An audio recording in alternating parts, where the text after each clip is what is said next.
So let's talk about the fun part now. Let's talk about all the gear that I'm using. So in the main parts of this song, the intro, the pre-verse, the verse, and the chorus, the majority of the solo, I'm just using my Suhr Eclipse, which is a dual overdrive pedal. It has a blue channel and a red channel.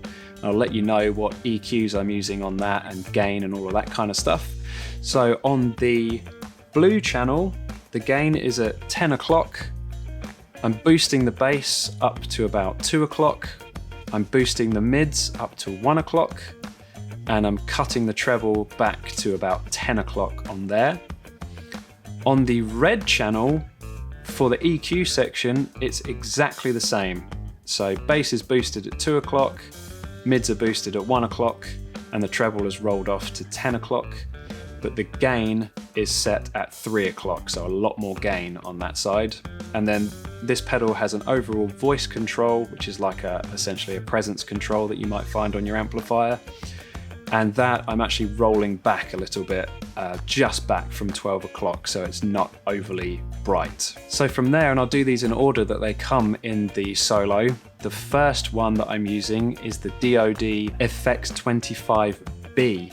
This is an envelope filter, and it's actually a bass envelope filter, and it's quite cool. It's got a blend knob on it, so it's quite nice. You can blend your guitar signal in with it.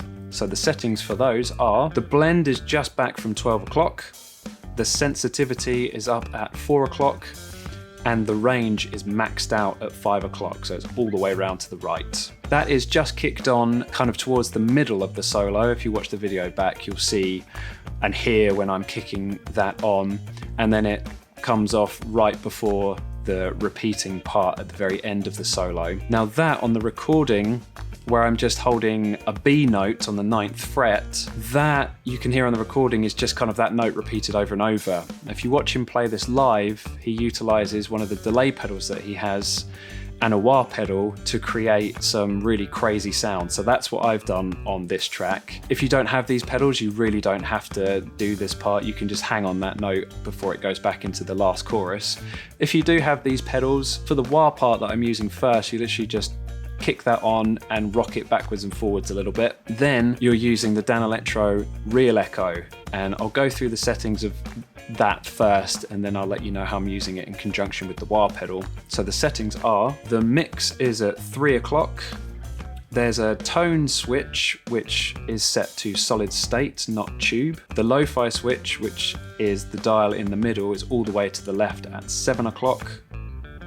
There's another switch which is called warble, so it's emulating a tape effect. That is switched off.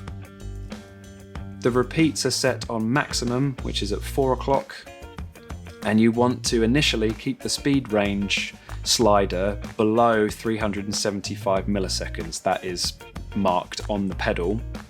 And as you play that B note, so just keep picking it, hit the echo button, which turns the pedal on. That will capture that note and instantly start it repeating on itself. Then you can take that speed slider and literally move it backwards and forwards in tiny increments, not going over that 375 milliseconds, otherwise you'll slow it down too much. Keep moving that backwards and forwards, more to the left, and then use that in conjunction with the wah pedal. And as you feel it's getting closer to the last chorus, turn the wah pedal off and then turn the real echo off and go into that last part of the chorus. So that's it, boys and girls. I hope you've enjoyed this cover.